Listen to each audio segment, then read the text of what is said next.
सैनिक भाइयों नमस्कार। आज हम लोग जो पल्लवी मैडम से यूकल एमएसपी का क्या प्रॉब्लम चल रहे, किसका वजह से नहीं दे रहे, सरकार नहीं दे रहे, क्या है क्या बात है, उसका बारे में सारा जानकारी मैडम से ले दोस्तों, लेंगे। सेना के अंदर अनेकों अनेक विसंगतियां भरी पड़ी हैं।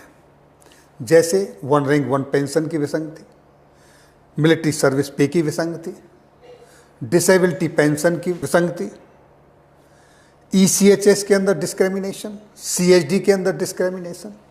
इन्हीं सब में से आज हम एक बहुत चर्चित जो विसंगति है, एनोमलीज है, उस पर चर्चा करेंगे। और उस पर चर्चा करने के लिए उस केस को खुद लड़ रही हैं जाने माने एडवोकेट पल्लवी अवस्थी जी। मैडम, मेरे सभी व्यूवर्स की तरफ से मैं आपका तहे दिल से हार्दिक स्वागत करता हूं, अभिनंदन करता हूं। अभी आपके सभी व्यूअर्स को मेरा नमस्कार।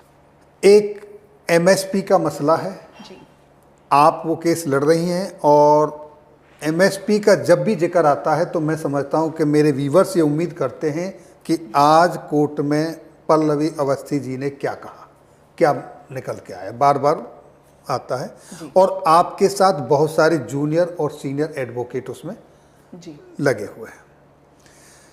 मैं आपके माध्यम से अपने व्यूवर्स को ये बताना चाहता हूँ कि ये एमएसपी का मसला कहाँ से आया, क्यों आया, क्या इसकी वजह है। आज आप इसकी तह तक जाके मेरे व्यूवर्स को बताइए, क्या उम्मीद है उनको, या फिर जैसे एक के बाद एक मिलती रहती है, तारीख पे तारीख, या वही मिलती रहेंगी, या फिर कुछ उम्मीद भी की जा सकती है। जी, जैसा कि एमएसपी मिलिट्री सर्विस पे की जो मेरी जर्नी, या मैं जो जुड़ी हूँ एमएसपी से 2016 से हमने ये केस शुरू किया था दिल्ली उच्च न्यायालय में। 2016 में सर हमने पहला केस फाइल किया। उस टाइम पे जस्टिस हिमा कोहली मैडम की बेंच थी, तो उन्होंने बोला कि हम आपका रिप्रेजेंटेशन जो है वो कंसिडर करने के लिए डिपार्टमेंट को डायरेक्शंस देंगे जी। और वो आपका रिप्रेजेंटेशन कंसिडर करेंगे। उनको लगा कि एमएसपी सैनिक भाइयों, एमएनएस के लिए ऑफिसर्स का बराबर यूकल एमएसपी देने के लिए अपना ऑफिसर्स पूरा अधिकारी पूरा उनको रेकमेंड कर रहे हैं, लेकिन जेसीओ जवान के लिए कोई भी रेकमेंड नहीं कर रहे। क्यों? सिर्फ हार्डशिप्स के लिए, मिलिट्री हार्डशिप्स के लिए। 6 सीपीसी और 7 सीपीसी ने, 6 सीपीसी ने कुछ स्लैब्स जो दिए थे, जो अमाउंट दिया था उसको 7 सीपीसी ने इन्हांस कर दिया, कुछ बढ़ा दिया। लेकिन जवान, एमएनएस और ऑफिसर्स तीन के लिए अलग अलग जो स्लैब बने हुए हैं, जिसमें कि अभी 7 सीपीसी में एज ऑन डेट जवानों के लिए 5200 है, एमएनएस के लिए 10,800 है और ऑफिसर्स के लिए 15,500 है। वो हमने केस जो फाइल किया था 2016 में पहली बार, वो इसलिए किया था कि मिलिट्री सर्विस पे जो कि हार्डशिप्स के लिए है, तो वो हार्डशिप्स तो मिलिट्री में सबके लिए सेम है, चाहे वो ऑफिसर हो या वो जवान हो।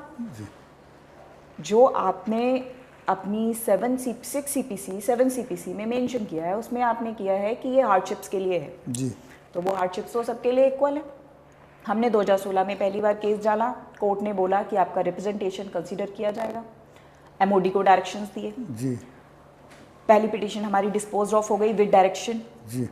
बहुत दिनों तक हमने वेट किया, जो भी कंसिडरेबल टाइम दिया था, अभी तो मुझे याद नहीं है उस जजमेंट में एग्जैक्टली कितना टाइम दिया था, आई थिंक 3 या 4 महीने का टाइम दिया था कोर्ट ने।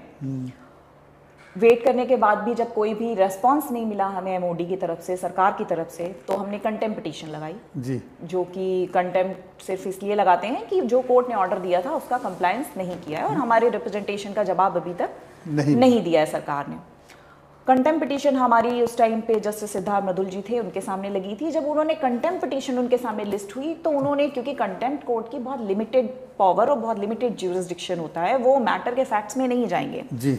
वो खाली ये देखेगा, जो भी कंटेम्प्ट जज होगा वो सिर्फ ये देखेगा कि भाई मैटर क्या है, केस क्या था, क्या ऑर्डर हुआ और क्यों नहीं दूसरी पार्टी ने उसका जवाब दिया है। जी।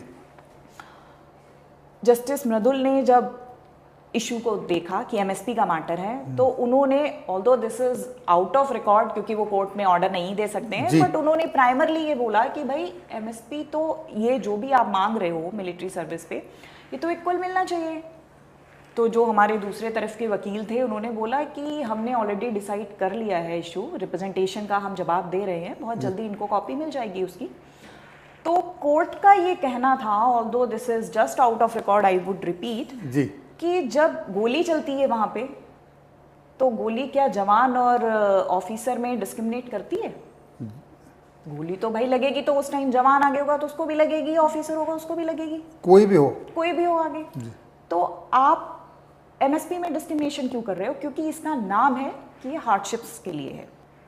एनी हाउ कंटेम्पटिशन ओवर हुई, हमने सरकार ने हमें निगेटिव में रेस्पॉन्स दिया था, जो हमारे रिप्रेजेंटेशन थे, जो पहली रिट पिटीशन के रेस्पॉन्स पे था। हमने दूसरा केस फाइल किया 2018 में जी, जो केस आज तक पेंडिंग है, और जो कि बहुत बार लोग इसीलिए परेशान है कि 2018 से लेकर आज तक इतनी तारीखें लग चुकी हैं, इतनी बार कोर्ट में केस की सुनवाई हुई है, कई बार कितनी बेंचें बदल चुकी हैं, कितनी बार बेंचेस बदली हैं। 2018 से 2024 में हम आ चुके हैं already, mid of 2024, but matter भी कंक्लूड नहीं हुआ। उसका जो बहुत कुछ है, एक तो मैं फिर से बोलूँगी कि हमारी जो न्यायपालिका है, जो न्याय प्रणाली है, उसमें बहुत सारा सिस्टम में बहुत सारी चीज़ें हैं, बेंचेस चेंज होती हैं। कितनी बार ऐसा हुआ एमएसपी के केस में, हमने फाइनल आर्ग्यूमेंट्स कर दिए, कोर्ट ने फाइनल सुन लिया, आधे आर्ग्यूमेंट्स हो गए हैं, बेंच चेंज हो गई, कभी टाइम ओवर हुआ, कभी 3 बजे का टाइम दिया है, बेंच 3 बजे उठ गई, कभी 3:30 का टाइम है, 3:30 बजे बेंच के पास टाइम नहीं है। तो बहुत सारी बार ऐसा होता है कि मैटर अपनी रीच पे नहीं आया, सुनवाई नहीं हुई। 2-3 बार मैटर केस की सुनवाई भी हो गई, हमें लगा कि शायद इसका मामला सुरक्षित रखा जाएगा, बहुत जल्दी परिणाम मिलेगा, कोई जजमेंट आएगी, बट फिर से बेंच बदल गई और फिर से हम जमीन पर वहीं पर आ गए जहां से शुरू की थी जर्नी। मैं 2016 से इस केस से जुड़ी हुई हूँ, पूरी मेहनत कर रही हूँ, और बहुत बार लोगों का ये भी कमेंट आता है, बहुत सारे लोग बोलते हैं कि वकील तो चाहते हैं कि केस लंबा खिंचे, क्योंकि वकील को तो हर डेट की फीस मिलती है। मैं आपके चैनल के जरिए से बताना चाहूँगी कि एमएसपी का केस शुरू से, जो कि हम एडीसी के थ्रू कर रहे हैं, जो कि संस्था है जो जवानों के वेलफेयर के लिए काम कर रही है, एसपी सिंह जी हैं जो जिनके नाम से हमने केस फाइल किया है, वो एडीसी केस से जुड़े हुए हैं। मैंने या इस संस्था ने किसी से भी अगर एक पैसा लिया हो, मैं तो ये केस सिर्फ वेलफेयर के लिए कर रही हूँ। यानी जब से ये कोर्ट केस चला है और जब से आप इनके साथ जुड़ी हुए हैं, तब से अब तक कोई फीस चार्ज नहीं हुई है? बिल्कुल नहीं। तो मैं तो सिर्फ इसलिए कर रही हूँ कि जवानों का फायदा हो इस केस से। भाई जो गलत हो रहा है, जो डिस्क्रिमिनेशन है, मैं कोर्ट से ये तो नहीं कह रही हूँ कि आप हमें इक्वल पे दे दो ऑफिसर्स की, हम सिर्फ एक स्पेशल एलिमेंट, अगर आप पढ़ेंगे 7 CPC में लिखा हुआ है कि दिस इज स्पेशल एलिमेंट, तो ये एक स्पेशल चीज के लिए है, जोखिम भत्ता है।